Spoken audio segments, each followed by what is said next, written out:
Good morning. It's just gone 9 o'clock, and this is Sunrise. I am Alero Edu. And I'm Nel Tagbe. Thank you for staying with us and welcome. As if we didn't know. That. Congratulations, Nigeria. Congratulations, Alero. This is the first sunrise since the elections, and of course, we're going to dwell on those elections today. And, if we didn't dwell on the elections, what would we be dwelling on? My very question.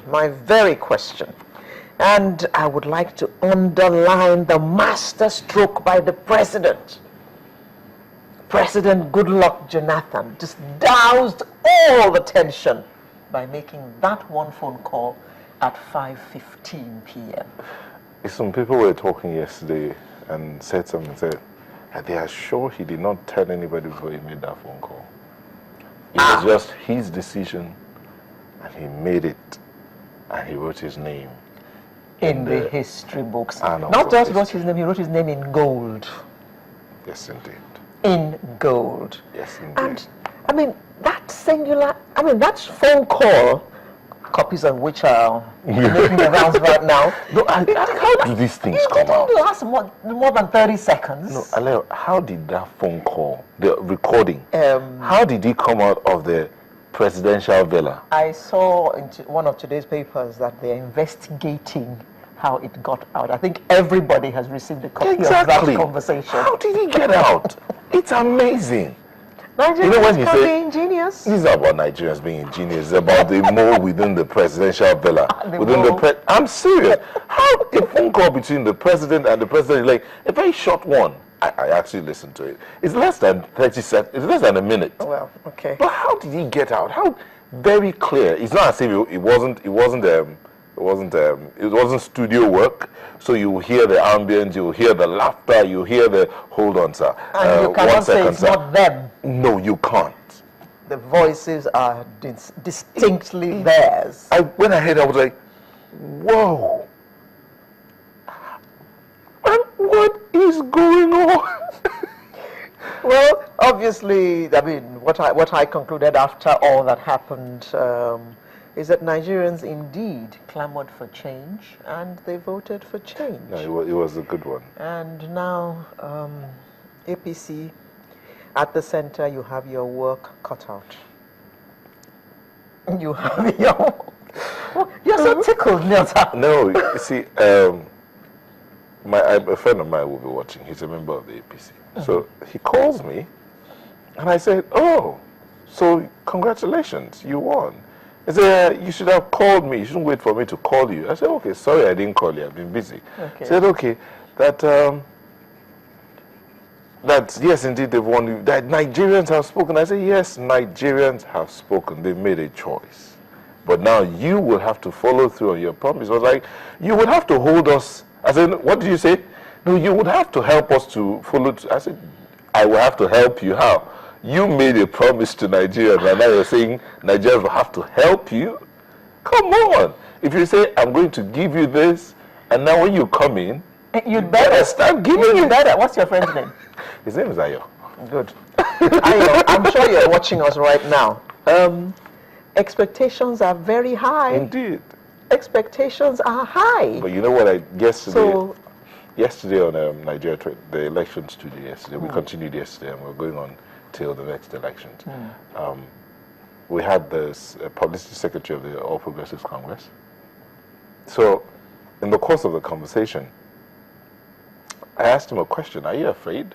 Of the job ahead, right? I'm telling you, because it's not a small thing. It's not a small thing. What are you going to prioritize first? What are you going to put out there first? He said, we're bringing change, and it's 1, 2, 3, 4. Because I mean to ask them when I see them, will power be on your priority list? Will the PI be on that list? Well, I'm sure every Nigerian has this kind of question to ask. No, you'll be shocked that every Nigerian has his or her own priority list. Exactly.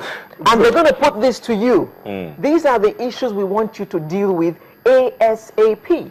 I remember when the PDP came to power in 1999, and the late Bola Ige said to us, that we would begin to have regular power after 1 year. Of course, we all thought, okay, he says 1 year. Okay, let's give them 2 years. 2 years on, 16 years on, we still don't have power. We don't want those kinds of promises. Please give us promises that you can actually deliver on, so that we don't keep looking at you and saying, yeah, 16 years later, they still haven't given us power, and they told us they're going to give us power after 3 months. But I understand they have, I don't know if they do, but Aya said to me that they have a think tank. Oh, Aya is an inner caucus person, is he? Apparently, wow. They are thinking through this processes and all of that. And I'm like, okay, no problem.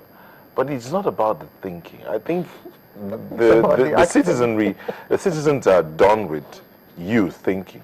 You should have thought before you applied for the job. Now, having applied for the job, they are deliverables. And having gotten it, they are deliverables.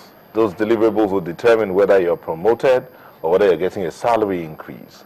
Now, this is a job. You've taken the job. So, deliver on the promises that you have thought of. Okay, I'm going to do this. This is how I'm going to do it, step by step, step by step. Okay, the guy that was in this office before did this, he did that. All right, I'm going to take off from that point. Well, see what I'm promising you at so and so time you're going to get. Those timelines, if there are no timelines, because I think that's what Nigerians want to do, but not just give timelines for giving timelines' sake.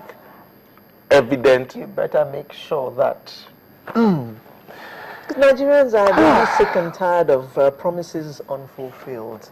They want to see some action. They want to see some improvement in their lives. I mean, we're told that more than 70% of Nigerians live below the poverty line. That is an embarrassment for a country so rich.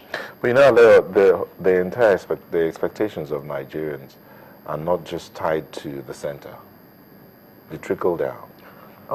Even down. No, those haven't been elected yet. So let's not address them yet. No, they're still there. Some of them are still there. Some of them are still there. I'm talking about the local government chairman. Okay. Some of them elected, some of them appointed, but they are there. And there are others who are thinking of coming in, who are hoping they will come in.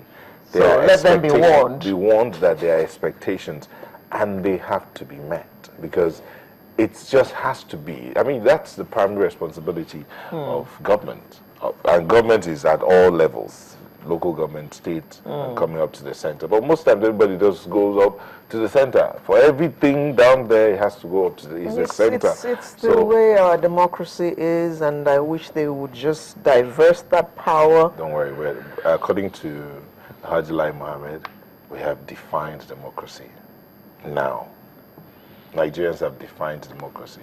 Okay. So let's see the true dividends of this definition of democracy. Okay, I hear you. I hear you. I think we should go back here and see what we have lined up today. Okay, all right. We'll begin by looking at Nigeria 2015, the task ahead. Staying with Nigeria 2015, we'll focus on the economy. And this being Easter weekend, we'll be looking at the message of Easter. And then the small and medium enterprises have something to learn from the Skybank SME plans. And we shall close with the National Coalition of Ex-agitators. They are speaking this morning. I wonder what they'll be speaking about. Exactly. I wonder what they're going to be telling us.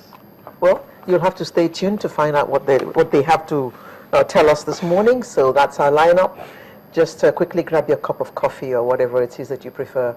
Sit back and join us for sunrise. See you in just a moment.